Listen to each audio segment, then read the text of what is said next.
aqui na sede da Sociedade Médica de Sergipe, filial da AMB, Associação Médica Brasileira, em mais um encontro de almoço com os amigos, com colegas, na intenção de esclarecer e tirar dúvidas em relação a temas de interesse da área médica e da sociedade em geral.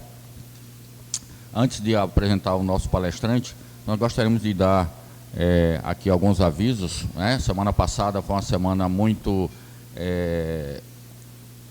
corrida, né? Nós tivemos a semana todinha, não é mais o dia do médico, é a semana do médico, né? Então nós tivemos eventos das entidades médicas da segunda-feira até a sexta-feira. Então foi uma semana assim realmente cheio de encontros alegres, encontros felizes, né, em que encontramos vários colegas que há muito tempo nós não víamos também. E nesse resumo nós tivemos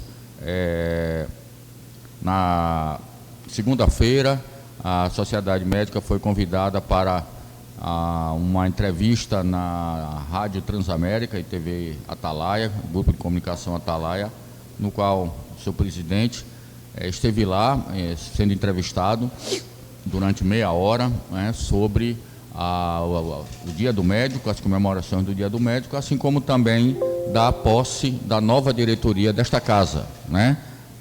No dia 17 para o dia 18, nós assumimos novamente, né, junto com a maioria dos colegas aqui presentes, a nova diretoria da Sociedade Médica para os próximos 3 anos. Então teremos a incumbência, né, graças a Deus, sem nenhuma nova pandemia, que atrapalhou bastante. Então começou na segunda-feira e nós tivemos outros eventos, através do Sindicato dos Médicos, do Conselho Regional de Medicina, da Academia Sergipana de Medicina, da Sociedade Brasileira de Médicos e Escritores, né? Então foi uma semana bastante corrida e competitiva e, graças a Deus, né, com reconhecimento da nossa sociedade.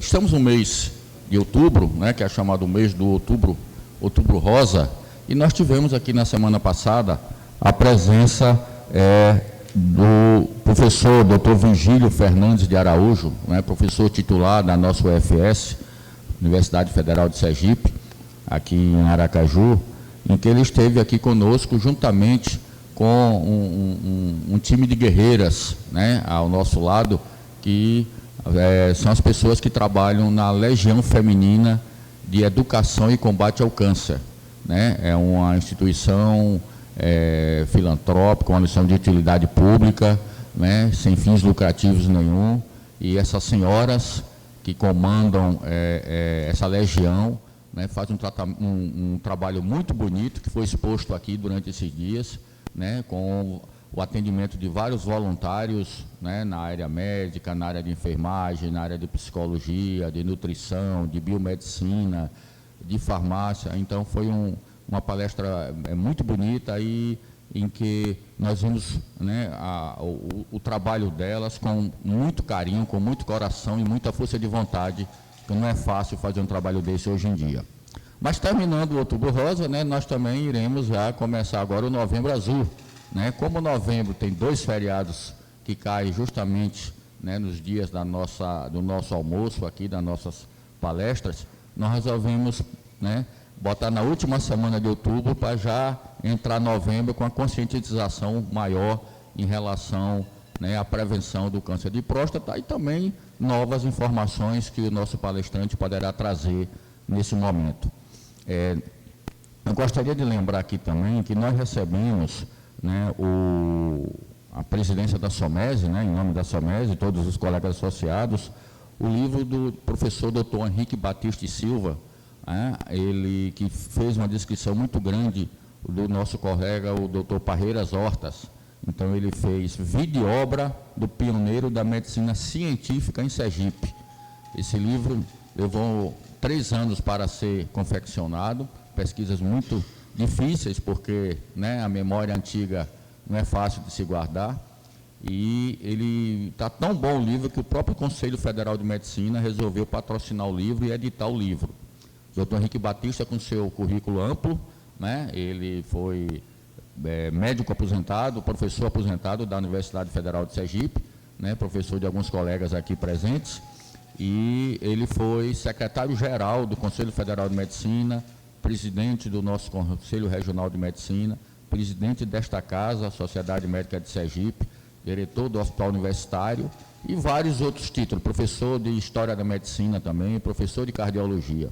Então, tive a honra e a felicidade de, no pré-lançamento, esse livro será lançado no dia 7 de novembro, em breve nós divulgaremos o local e o horário, mas a data é 7 de novembro, será o lançamento oficial aqui em nosso estado. Já foi lançado recentemente lá em Brasília, no Conselho Federal de Medicina, com um prestígio muito grande, né, do nosso colega sergipano.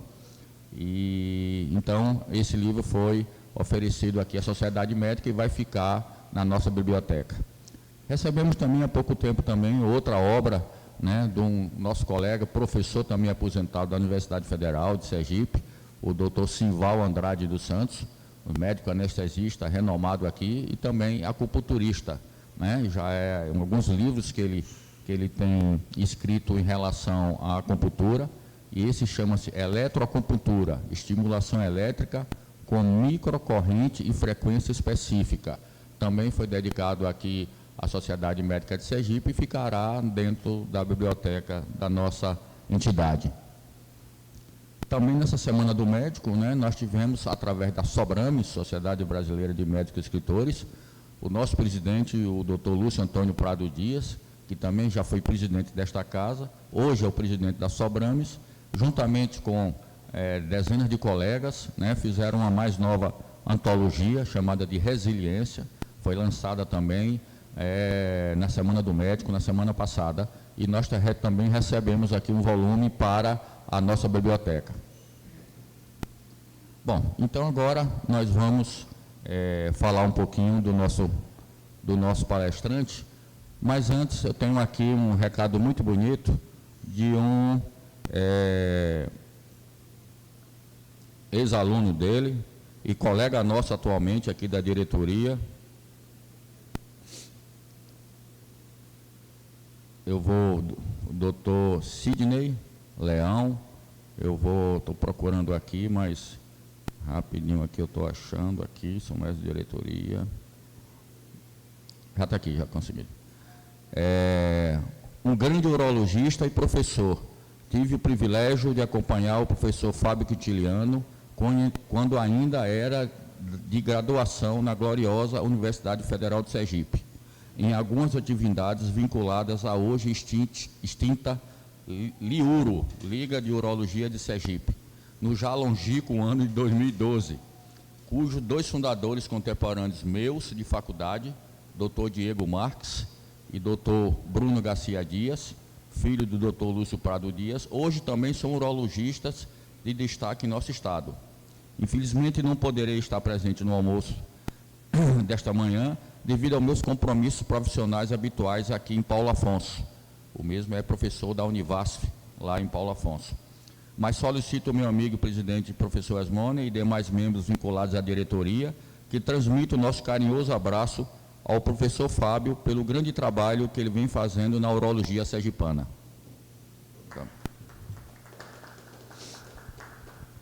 Bom, então nós queria saber, tem algum informe mais? Alguém tem algum informe para dar? Não, né? Então vamos lá falar um pouquinho do currículo do Dr. Fábio. É um currículo bem extenso, né? Também tive a honra de ser professor junto com ele na Faculdade de Medicina da Universidade de Tiradentes durante alguns anos. Dr. Fábio é urologista, cirurgião robótico, coordenador do Serviço de Urgência em Urologia do Hospital São Lucas Redidó, está aqui ao nosso lado, e coordenador do Centro Cirúrgico do DECOS Hospital. Certificado de cirurgião por vários institutos na parte de urologia e cirurgia robótica, né? Instrutor também de cirurgia robótica e de urologia adulta e pediátrica da Redidó, fellowship em urologia pediátrica, mestrado em disfunções miccionais na infância, né? Então ele gosta muito já dá para ver, né, de urologia pediátrica, que é um pouco difícil, né? E tem certificados pela Boston Scientific em próteses penianas e esfíncteres urinários. MBA em Gestão e Mercado para Profissionais de Saúde, membro titular da Sociedade Brasileira de Urologia, da Associação Americana de Urologia e da Associação Europeia de Urologia. Então, para falar um pouco sobre por que se deve fazer o rastreamento do câncer de próstata e mais algumas novidades que ele disse que vai ser um brinde, que ele vai ter o prazer de passar para a gente, eu passo nesse momento a palavra ao professor Fábio Quintiliano.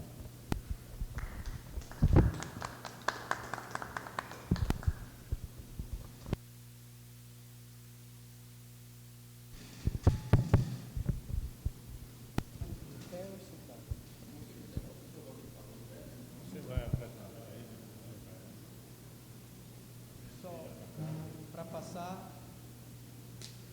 um lado para o outro, isso. E no meio. Bom, primeiramente, boa tarde a todos. Muito obrigado principalmente à SOMESE, na Sociedade Médica de Sergipe, na pessoa do presidente e do professor Dr. Resmone, com quem realmente também tive a honra de já trabalhar na Universidade Tiradentes. Bom, a gente está aqui hoje, nesse convite que Resmone me fez, ele já falou previamente aí, que é para a gente já entrar no novembro, que é o Novembro Azul. Estamos saindo do Outubro Rosa, que é uma campanha de conscientização para as mulheres e a sociedade do quão é importante e a prevalência do câncer de mama para fazer a prevenção e diagnóstico precoce.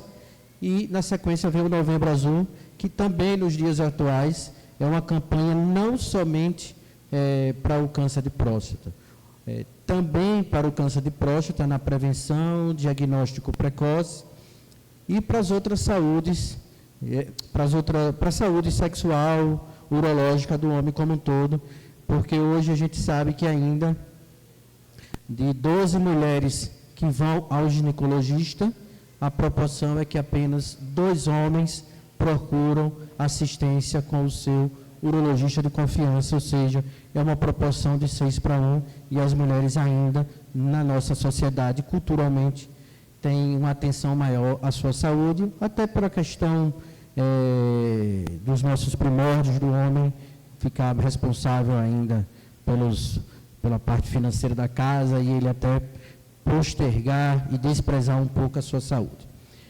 Bom, e no Novembro Azul, que o enfoque maior é sobre o diagnóstico precoce, tentativa de fazer prevenção, que na verdade esse nome prevenção no câncer de próstata não existe, porque não tem como a gente prevenir, até porque os fatores de risco mais prevalentes são idade e histórico familiar, então a gente não tem como prevenir isso, a gente tem como sim fazer um diagnóstico precoce, porque fazendo diagnóstico precoce e fazendo o tratamento que venha a ser individualizado e personalizado para cada paciente, dependendo das suas comorbidades, da idade que o paciente se encontra, da sua vida sexual ativa, se sim ou se não, aí a gente vai conseguir alcançar nos pacientes 90% de cura e fazer com que esse paciente, além da cura, ele ainda permaneça com 2 coisas que são essenciais e que preocupam os pacientes, que é manter a continência urinária e que é manter a sua vida sexual ativa naquele paciente que ainda tem uma vida sexual, obviamente, ativa. E sabe-se que no Novembro Azul fala-se sempre que o paciente acima dos 50 anos, isso todo mundo já sabe, desde 2011 a campanha do Novembro Azul vem sendo bem forte, batida anualmente, e sempre é dito que esse paciente, os homens com mais de 50 anos, procuram o seu urologista, e todo mundo hoje já se sabe que tem que fazer o PSA, que é um exame de sangue apenas tranquilo, um exame de sangue, junto com o toque retal. Em alguns anos, os pacientes já passaram a entender também, a pergunta prévia é que se tinha que fazer o PSA e o toque retal, se tinha que realmente fazer o toque retal, ou se só o PSA era importante com o ultrassom de próstata.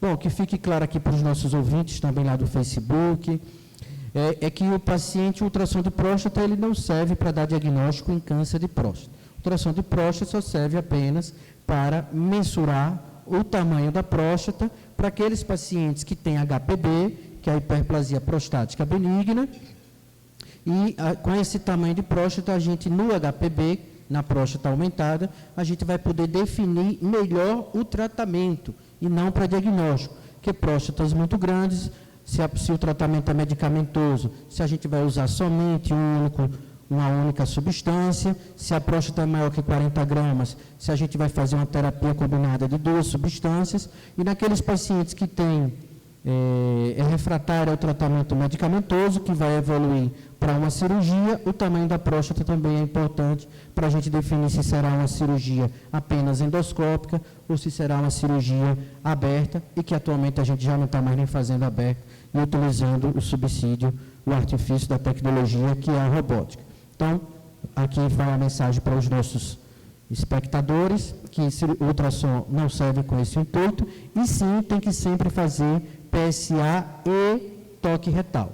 Mas isso já está bem ciente na nossa sociedade, e a gente vem aqui hoje poder informar de uma forma assim, mais tranquila para os colegas médicos e também para os nossos espectadores que não são médicos, uma linguagem que todo mundo venha entender por que tem que fazer esse rastreamento. Vamos lá. Então, eu botei aqui para a gente entender por que tem que fazer, quando tem que fazer e como que tem que se realizar. Bom, a epidemiologia... O laser... entendi. A epidemiologia do câncer de próstata no Brasil, para que vocês percebam, é o câncer de próstata, é o tumor sólido mais comum, perdendo só para os câncer de pele não melanoma. Então, em 2022, na estatística do INCA, mais de 70 mil casos, representando uma taxa alta de 30% de todos os cânceres são de câncer de próstata. Nos Estados Unidos, também percebam que o câncer de próstata também é bem frequente, lá como a população também é maior, mais de 280 mil casos, mas percebam que proporcionalmente igual ao do Brasil, significando 30% dos cânceres nos Estados Unidos também são por câncer de próstata. O mesmo se segue aqui no Brasil, também no Brasil e lá nos Estados Unidos. Aqui é a incidência e aqui morte estimada pelos cânceres. Percebam que o câncer de próstata só perde para os cânceres pulmonares. Ele é um câncer também, além de ser bem incidente, bem prevalente, ele tem uma taxa de mortalidade também ainda muito alta. E a gente o nosso enfoque vai ser fazer diagnóstico precoce para poder diminuir essa taxa de mortalidade. E percebam que, embora 30% são de câncer de próstata, mas desses 11% morrem.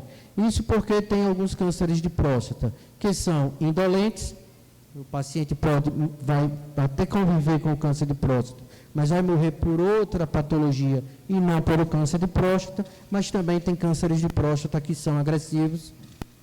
E temos aqui um oncologista hoje presente, Renan, para poder atestar que realmente o nosso dilema é saber qual o câncer de próstata que será indolente e qual o câncer de próstata que será agressivo.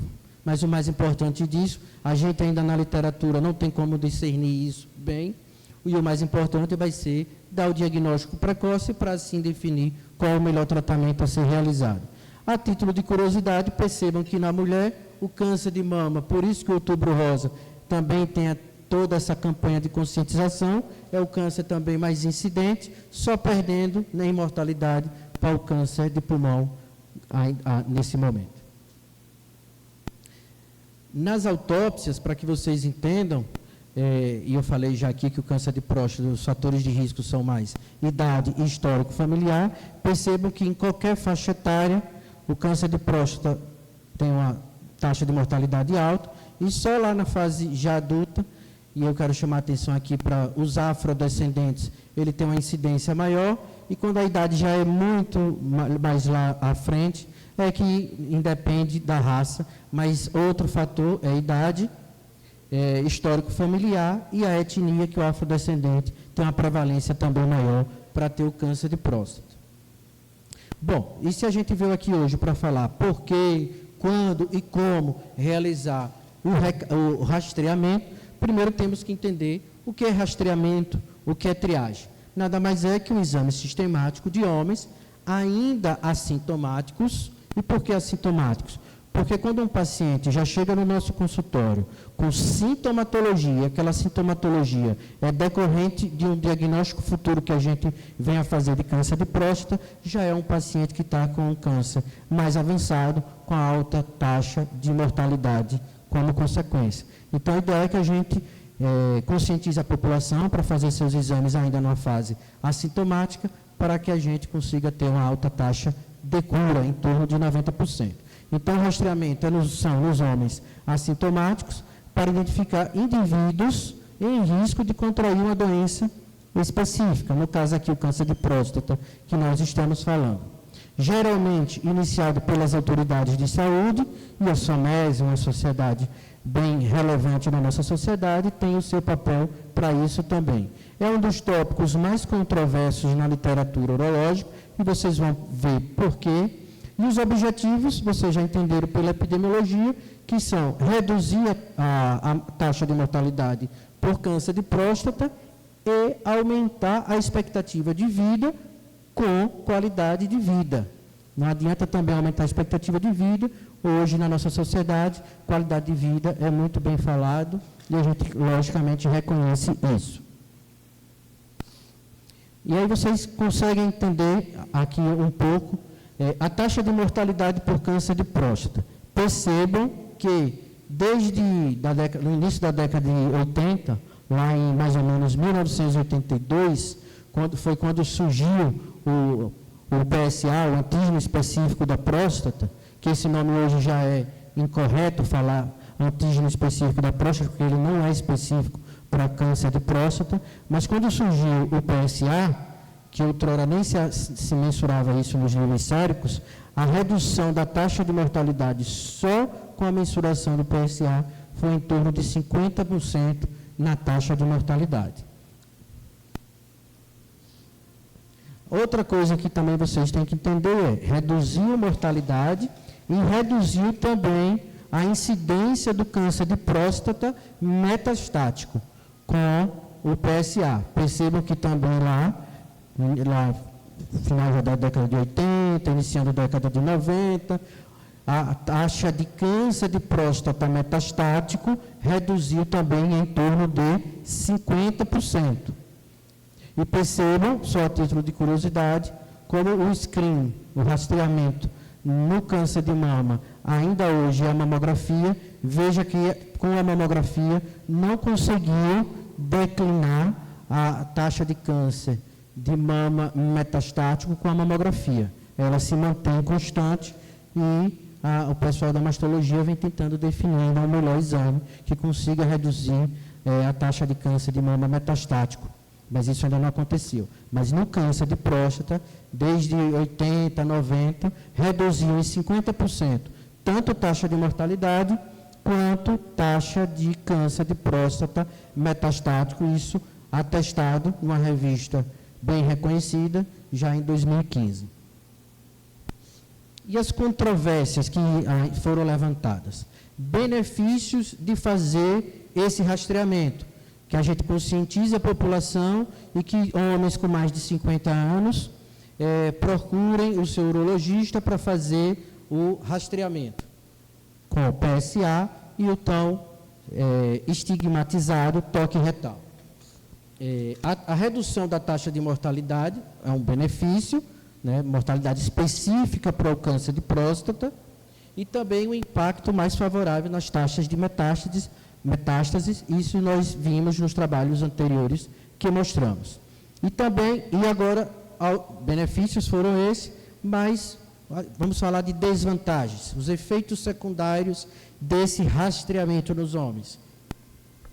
Aumentos de taxas de diagnóstico, e aí quando a gente fala nesse aumento de taxa de diagnóstico, lembrem-se que a gente também tem um bom percentual de câncer de próstata que ele é indolente. E aí teria aquele paciente que poderia conviver com aquele câncer de próstata indolente, mas com esse aumento de taxas de diagnóstico, a gente passa, em algumas ocasiões, caso, claro, fazer um tratamento excessivo. Aí tem aqueles que podem dizer assim, mas não é melhor pecar por excesso do que deixar passar. Em contrapartida, quando a gente faz tratamento excessivo, lembrar dos efeitos colaterais dos tratamentos intervencionistas, que são incontinência urinária, e hoje a gente já sabe, na literatura médica, que incontinência urinária é o terceiro sintoma de toda a medicina mais desagradável para os pacientes, e a própria impotência, quando acarreta a impotência. O paciente, quando chega no nosso consultório, que dá um diagnóstico de câncer, e que a gente vai falar sobre os possíveis tratamentos, e hoje está mais em voga fazer a cirurgia robótica, porque as taxas de manutenção de continência e de ereção são bem altas, e o paciente chega, lógico, preocupado em manter a potência dele. Mas os pacientes, após o tratamento, eles começam a perceber que o que é mais desconfortável é a incontinência urinária do que a própria disfunção erétil. E aí, baseado nessas controvérsias de benefícios e as desvantagens de um tratamento excessivo por conta das taxas de diagnóstico aumentadas, no início da década passada, 2012 especificamente, a Força-Tarefa de Serviços Preventivos dos Estados Unidos, isso não sei se vocês lembram da época, do início da década passada, eles atribuíram uma nota D, recomendando que era contrário a fazer o rastreamento. Para homens com... Isso em 2008, eles já lançaram para homens com idades maior que 75 anos, e em 2012, para homens de todas as idades, em 2012, pasmem, a Força-Tarefa de Serviços Preventivos dos Estados Unidos, eles contraindicaram fazer o rastreamento. Não sei se vocês lembram disso. E foi publicado em revista bem representativa. Só que em 2016, lógico, os Estados Unidos eles até fazem isso, mas eles acompanharam. Em 2016, 4 anos depois, foi que eles perceberam que os americanos passaram a não fazer rastreamento e, infelizmente, começaram a aumentar de forma linear. É porque esse trabalho é de 2016, mas a gente teve depois trabalhos após 2016, que não foi um aumento linear, foi um aumento até exponencial dos pacientes tendo câncer de próstata metastático, porque eles não faziam rastreamento, e quando já chegavam no consultório do urologista, aí já chegava com o diagnóstico de câncer de próstata metastático. Aí a literatura, a gente tem, para ser a favor do rastreamento, aí foi feito depois de 2016, percebam, teve um de 2013, 2018, 14, 19, após aquele 2012. Aí foi feita uma revisão de ensaios randomizados, que é nível A de evidência, e foi percebido que estava associado a um aumento no diagnóstico de câncer de próstata, fazer o rastreamento, estava associado à detecção de uma doença mais localizada, que é o que a gente quer para ter uma taxa de cura mais alta, e um câncer de próstata menos avançado. No entanto, não tinha benefício de sobrevida específico no câncer de próstata, não tinha, e também não tinha benefício na sobrevida global do paciente. O benefício era o diagnóstico precoce para ter uma taxa de cura alta. Esse era o objetivo. Então, o rastreio do PSA reduziu significativamente a mortalidade por câncer de próstata em 33%. Percebam isso, 33%, é alto, mostrando o maior benefício absoluto, e isso quando os pacientes foram seguidos por um tempo mais longo, que foi de 16 anos. Consequências disso, quando o rastreamento foi contra, lá pela Força-Tarefa em 2012, aí passaram a ter uma redução no uso de PSA para detecção precoce, e foram associadas a umas taxas mais altas de doença avançada. Isso em trabalhos lá em 2017, atestando essas consequências quando foram contra. E quando foi a favor, um trabalho de 2019, associado à diminuição da mortalidade por câncer de próstata. Então, a própria Força-Tarefa, em 2017, já com esses trabalhos todos mostrando para eles, aí eles perceberam um aumento da doença em estágio mais avançado e metastático, só que eles não são tão humildes para dizer, façam o rastreamento de novo. Aí eles mudaram para não façam, para discutam com seu médico e talvez façam. Essa foi a recomendação deles. Eles não foram tão humildes para voltar atrás 100% e preferiram recomendar aqui. Consulte o seu urologista e discuta com ele se vai fazer esse rastreamento, que nada mais é mensurar o PSA e o toque retal. Um exame que leva o toque retal 10 segundos e é um exame indolor. E com o objetivo, já que vai fazer o rastreamento, e para estar evitando, porque o PSA e o toque retal no rastreamento, ele serve para fazer uma triagem dos pacientes que têm o maior risco de ter o diagnóstico de câncer de próstata e serão indicados a ir fazer uma biópsia de próstata, que é o exame que define se o paciente está com diagnóstico ou não. Mas o exame de biópsia é um exame invasivo e que a gente não vai estar indicando tão aleatoriamente para os pacientes. Então, usa-se o PSA e o toque para fazer essa triagem, mas a biópsia de próstata ainda hoje tem uma indicação, porque nós temos de 25% das biópsias são negativas.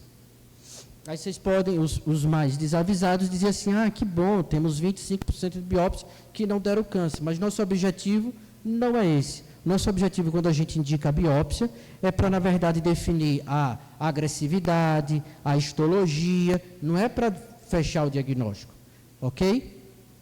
Então, nosso objetivo é fazer a biópsia, já tendo uma quase certeza de que tem o câncer, e só para fazer o estadiamento, basicamente.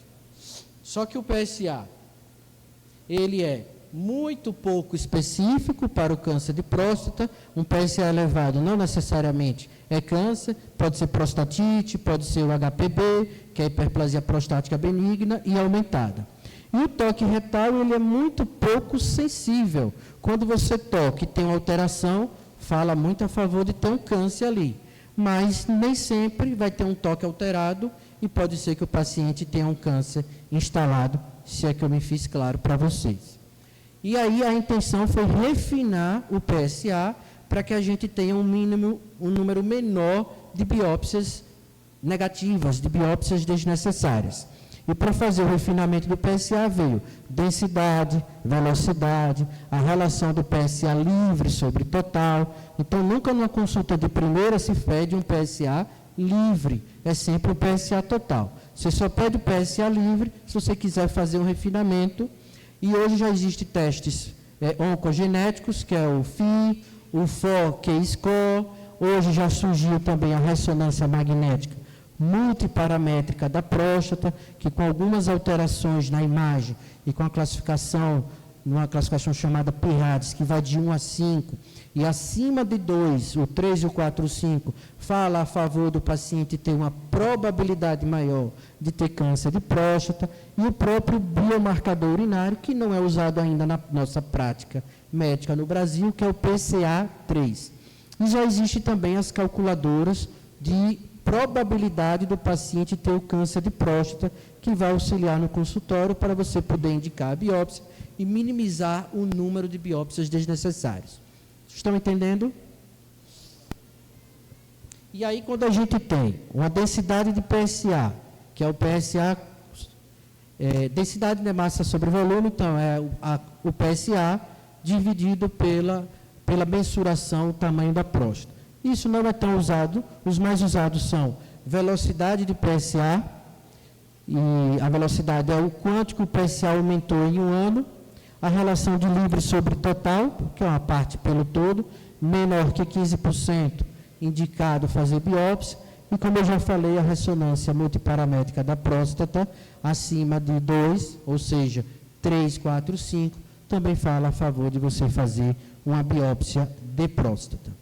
A título de curiosidade, a biópsia de próstata hoje, a gente já está vendo que é melhor fazer a transperineal e não apenas guiada por ultrassom, e sim guiada pela fusão das imagens da ressonância com o ultrassom. Aqui um exemplo das calculadoras que auxiliam no diagnóstico. Tem calculadoras já falando sobre o IMC, perceba aqui peso e altura, que hoje também já se sabe que idade, história familiar, afrodescendente e obesos, obesos têm uma chance também maior de ter câncer de próstata. É o único fator irreversível, todos os outros não tem como a gente mudar, mas o peso, sim,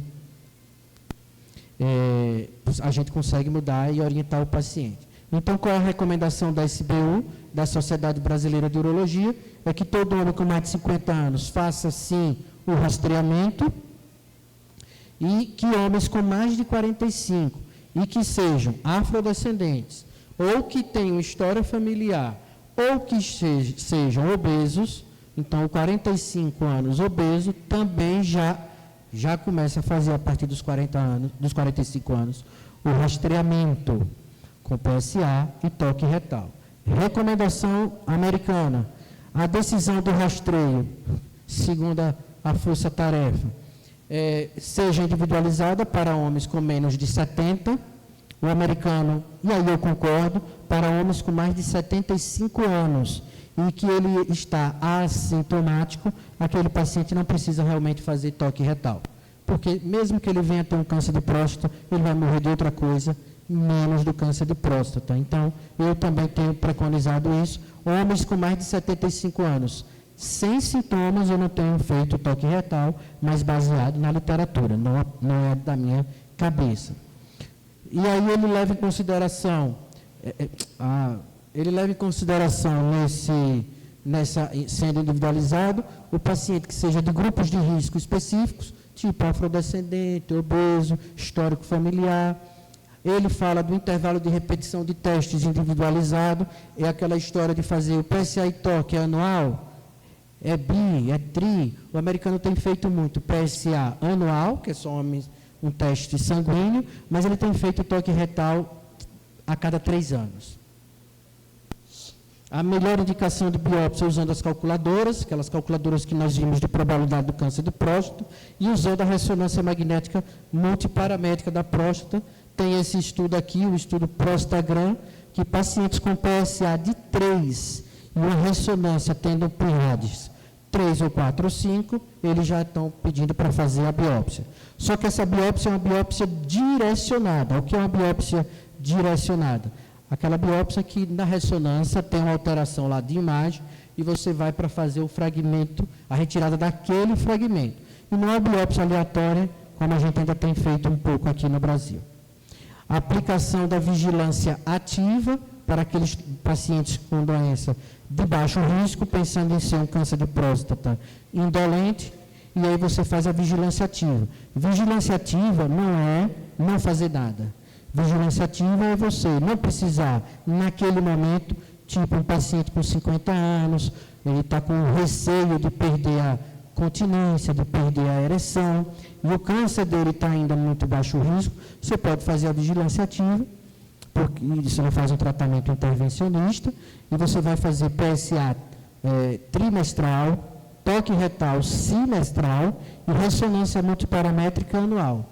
Baseado nisso, você indica fazer uma outra biópsia. Se nessa biópsia se mostrar um estadiamento mais avançado do que o prévio, aí você sim pensa fazer um tratamento intervencionista. Caso contrário, você vai mantendo essa vigilância. E qual a consequência disso? Uma consequência positiva. O paciente, o câncer dele não passa-se alguns anos, em média de 5 a 10 anos, e o paciente, em 5 a 10 anos, o câncer não evoluiu, o prognóstico não mudou para ele, e ele ganhou de 5 a 10 anos ali, com certeza, evitando de fazer um tratamento intervencionista, consequentemente, mantendo a ereção e a continência, que ele poderia ter perdido já mais novo. Compreenderam? E a recomendação europeia é com homens com mais de 50 anos, homens 45, histórico familiar afrodescendentes, aqueles com 40 e mutação no gene BRCA2, homens assintomáticos, com nível de PSA 3 a 10. Toque retal foi normal, eles utilizam a calculadora de risco, a ressonância, para estar indicando as biópsias, e interromper homens com expectativa de vida com menos de 15 anos. Então, hoje já tem uma avaliação geriátrica oncogeriátrica, melhor dizendo, você consegue definir se o paciente tem uma expectativa de vida de menos de 15 anos. Se ele se encaixar nessa avaliação oncogeriátrica com expectativa de menos de 15 anos, aí você não precisa estar fazendo rastreamento nesse paciente, porque ele vai morrer de qualquer outra coisa, menos do câncer de próstata. E isso é importante ter em mente. E, conclusões, então, o rastreamento é efetivo em reduzir mortalidade. Utilizamos vários parâmetros para reduzir essa mortalidade, desacoplar, desassociar o diagnóstico do tratamento intervencionista, porque percebo que fazendo isso a gente consegue fazer vigilância ativa em até 40% dos pacientes com diagnóstico de câncer de próstata ainda em baixo risco, e tem aquela benefício da vigilância ativa que eu acabei de falar.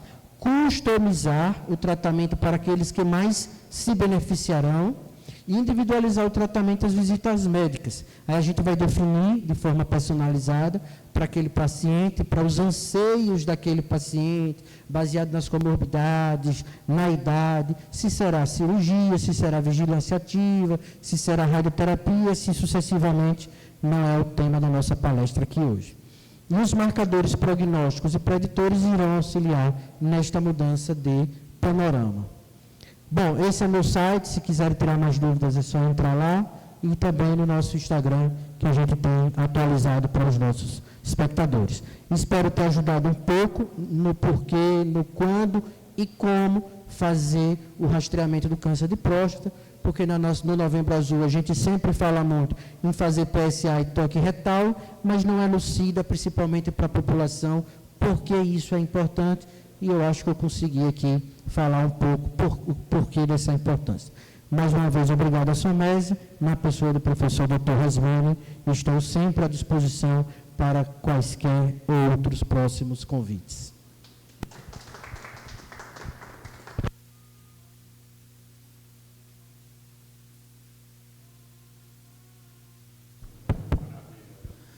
Muito bem, professor Fábio. Como sempre, né, uma bela exposição, né, mostrando a sua didática e a sua experiência tanto na área de educação como na área médica. Muito bela, muito esclarecedora, acho que para todos os níveis, né, presentes, até dos leigos. Eu gostaria de fazer uma pergunta inicial, uma dúvida, é o seguinte: existe alguma relação entre a idade precoce e a agressividade do câncer de próstata?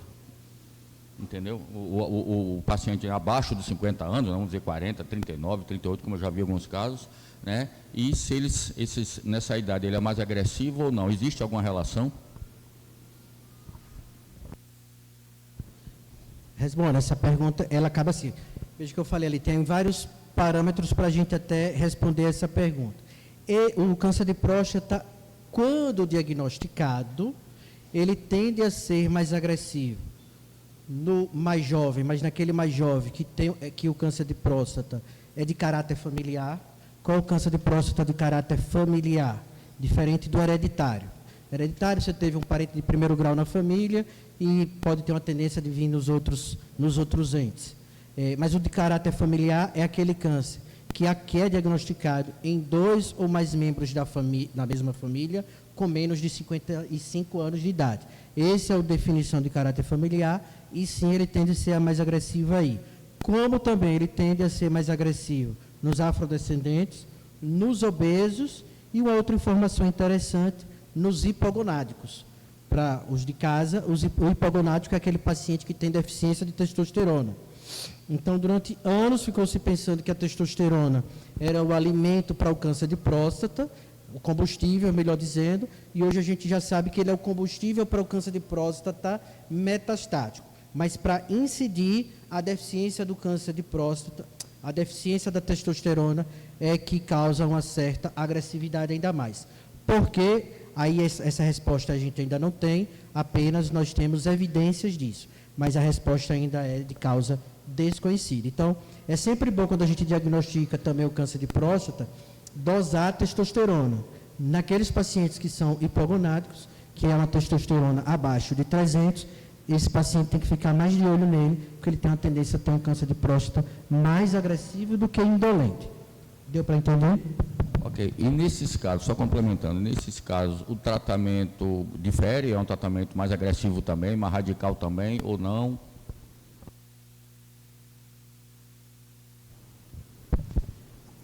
Difere na seguinte questão, aí a gente já vai pensar em sair naqueles 40% da vigilância ativa, e aí a gente vai pensar no tratamento intervencionista. Esse tratamento intervencionista, se vai ser cirurgia, se vai ser radioterapia, nos localizados, né? Porque nos sistêmicos, aí a gente já entra na hormonioterapia com a oncologia, e aí já é uma outra discussão bem ampla. Mas se vai ser cirurgia ou se vai ser radioterapia, a grosso modo, bem sucinto aqui, cirurgia para o paciente mais jovem, com expectativa de vida maior de 15 anos. Ao paciente de maior idade, com expectativa de vida menor, aí você não pensa tanto em cirurgia, e sim na radioterapia. E hoje, com a robótica, o paciente é jovem, você descobriu um câncer, baixo risco, de 50 a 70 anos, e com a robótica hoje, aí é cirurgia que a gente tem operado num dia, e da alta com menos de 24 horas. E as complicações menores, com continência mantendo uma alta, em mais de 85% dos pacientes, assim como a ereção beirando isso aí. Lógico, se o paciente previamente tinha ereção, se o paciente também não tinha tantas comorbidades, como um diabético, obeso, aí a gente já vai entrar também em outras variáveis que vão influenciar nessa questão também. Bom, Fábio, parabéns pela palestra, foi muito objetiva e didática. Eu queria jogar aqui em questão que eu trabalhava antigamente como auditor em oncologia, numa operadora de saúde aqui da cidade. E a maior polêmica que a gente tinha em relação ao câncer de próstata era o pedido do PET-CT com o PSMA com galho, né, 68. Se uns indicavam, outros pediam, não tinha indicação, tanto assim que não está nem no rol da ANS ainda, isso, não entrou no rol ainda, e ficava essa polêmica. Eu queria saber sua opinião em relação para diagnóstico, o acompanhamento da doença, se realmente ele tem algum valor.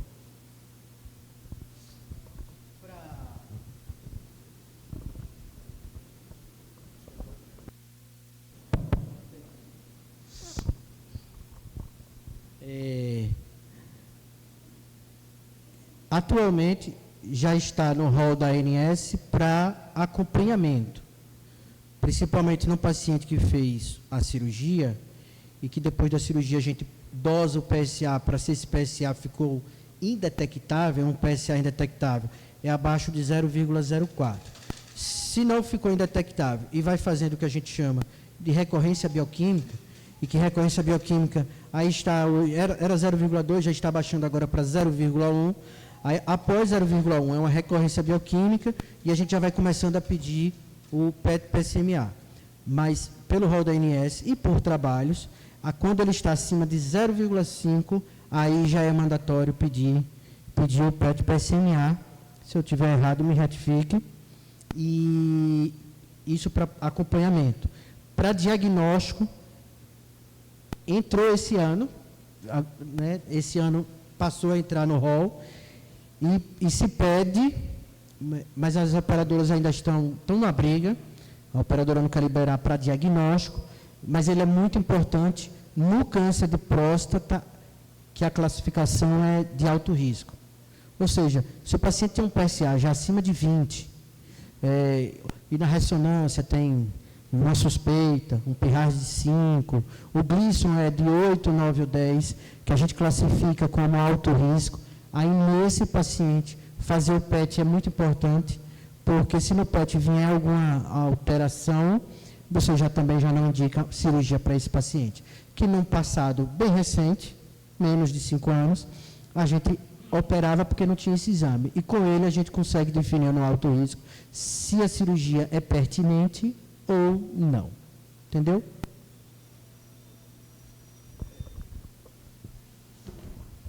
Primeiramente, doutor Fábio, a aula foi muito boa. A aula foi explanativa, os leigos aprenderam e os especialistas também. Eu aprendi várias coisas com a sua aula. Sobre o PET-PSMA, é exatamente isso que o doutor Fábio falou. O PET-PSMA, ele nos auxilia muito a não indicar tratamentos locais desnecessários, né? O oncologista tem uma grande ansiedade em ter exames cada vez mais sensíveis para diagnosticar a doença metastática e, portanto, incurável, e dessa forma não indicar tratamentos locais desnecessários. Então, até para o sistema de saúde, o dinheiro que se gasta com PET, PSMA, se economiza, deixando de indicar cirurgias ou radioterapia de resgate de forma desnecessária. Você vai diagnosticar a doença metastática, quando você não diagnosticaria com exames usuais. Então, é um custo que tem a sua economia mais para frente também. Isso fala no sentido financeiro e, obviamente, no sentido da saúde do paciente, que é o que mais importa. Quando a gente diagnostica precocemente uma doença metastática e a gente não indica o tratamento local, a gente consegue indicar o tratamento sistêmico e o paciente consegue ter mais qualidade de vida, deixando de ter os efeitos colaterais inerentes ao tratamento local, seja cirurgia ou radioterapia.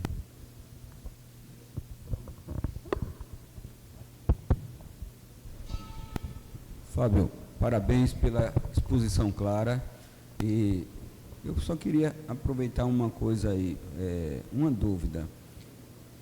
Quando valorizar o BRCA, na verdade, qual é a importância dele diante dessa...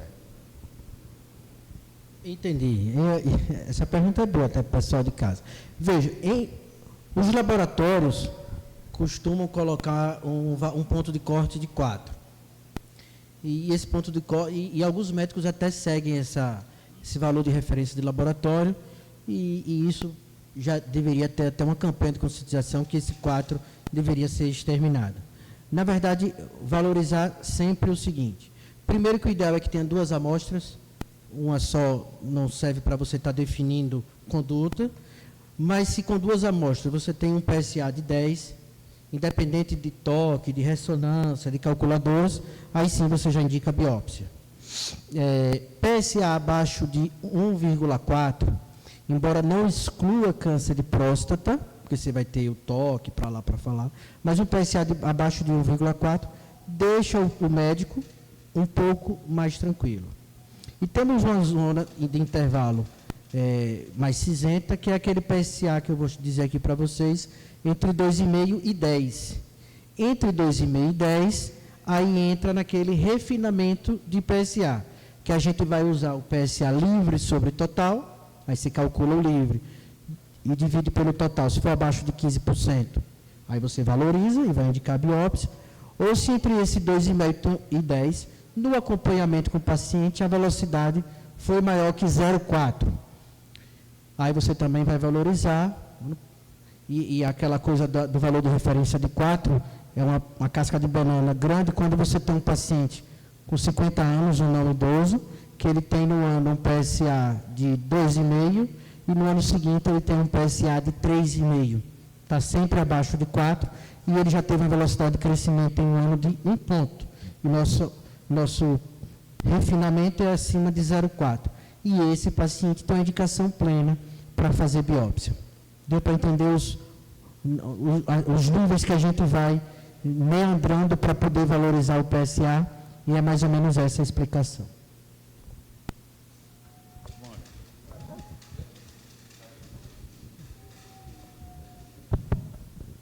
Boa tarde, parabéns ao nosso Dr. Fábio Quintiliano pela sua exposição objetiva e didática, certo? Eu queria uma informação sua para você comentar um pouco sobre isso.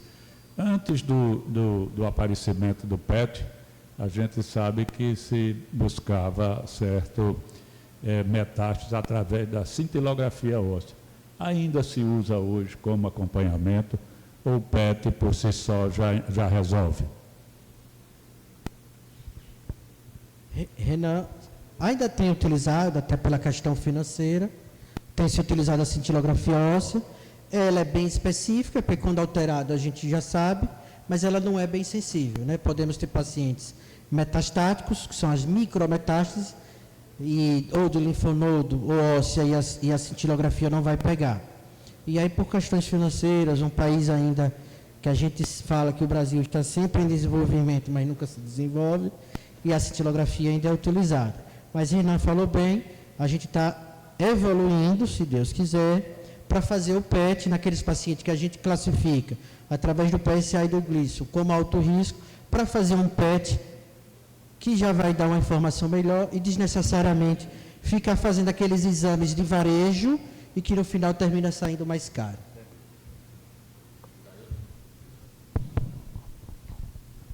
Doutor Fábio, meus parabéns pela brilhante exposição, demonstrou domínio na matéria e didática. Até eu que não sou médico, aprendi muita coisa aqui.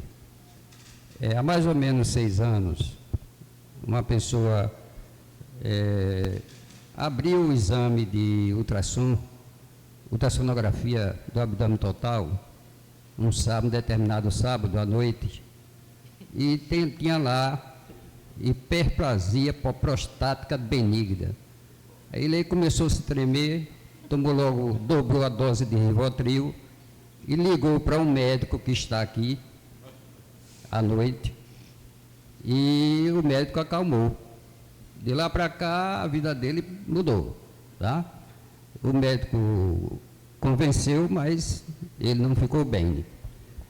Tem mais ou menos 6 anos. Mas ele tem feito exames periodicamente e o testosterona dele é 750, 800, o PSA 1,54 e o tamanho da próstata 54, 56. Isso tem sido mantido, mas ultimamente, mais ou menos anos para cá, tem reduzido um pouco o jato, né? Ele é quem me diz. Eu pergunto, existe aí uma possibilidade de progressão disso e chegar a um ponto de ter algum câncer, alguma coisa, por enquanto? Por essas informações, não fico pensando em câncer de próstata, mas lógico que lembrando que a partir do que o tempo vai passando, a idade vai aumentando, e por si só, pela idade aumentando, ele pode lá na frente ter o câncer de próstata. Mas nesse momento a gente não está pensando nisso. Nesse momento a gente está pensando só na próstata aumentada, que é a hiperplasia prostática benigna, que o normal é de 20 a 30 gramas, e aí o senhor me falou de 55, então ela está um pouquinho aumentada de tamanho, e não sei se está usando medicação para próstata aumentada ou não, o jato está diminuído. Se não está usando, vai ter que passar a usar medicação para a gente poder controlar melhor esse jato e o paciente ter uma qualidade de vida na questão dos sintomas urinários bem melhor. E quando o paciente, mesmo usando a medicação, se ele fica refratário à medicação, aí pensa-se lá na frente, se for o caso, em cirurgia.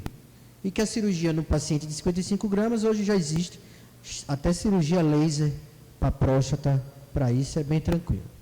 Ele hoje tem 72 anos. Diga-se de passagem, o paciente é considerado hipogonádico, deficiência de testosterona, abaixo de 300 conceitualmente. A população brasileira, ela gira em média de 400 a 600, o que até por conta da alimentação do brasileiro, níveis de estresse, aí o nosso testosterona, que eu digo da população brasileira, hoje, se você sair dosando, é 400 a 600. No entanto, curiosidade, a melhor testosterona para o paciente ter uma excelente qualidade de vida é entre 700 e 1.000. Esse paciente aí, o seu amigo, ele está com a testosterona invejável. Invejável. Se passar aqui qualquer rabo de saia, ele... É o que acontece.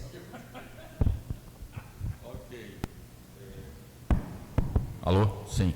Então, Fábio, muito obrigado pela sua presença aqui conosco. Nós agora iremos passar às suas mãos uma lembrancinha da Sociedade Médica desse dia, para marcar esse dia que o senhor está aqui conosco. Em vez de entregar qualquer papel ou qualquer certificado para ficar guardado na sua pasta, não. Nós vamos lhe passar agora um quadro com a moldura que pode ficar no seu consultório ou na sua residência, no seu birô. E vou pedir para tirar uma foto aqui conosco agora, levanta. Vamos fazer Só aqui. rapidinho, para que as pessoas também não pensem que a testosterona é só para melhorar desejo sexual, melhora sono, melhora a memória, autoestima, disposição, sistema imunológico. Testosterona é vida.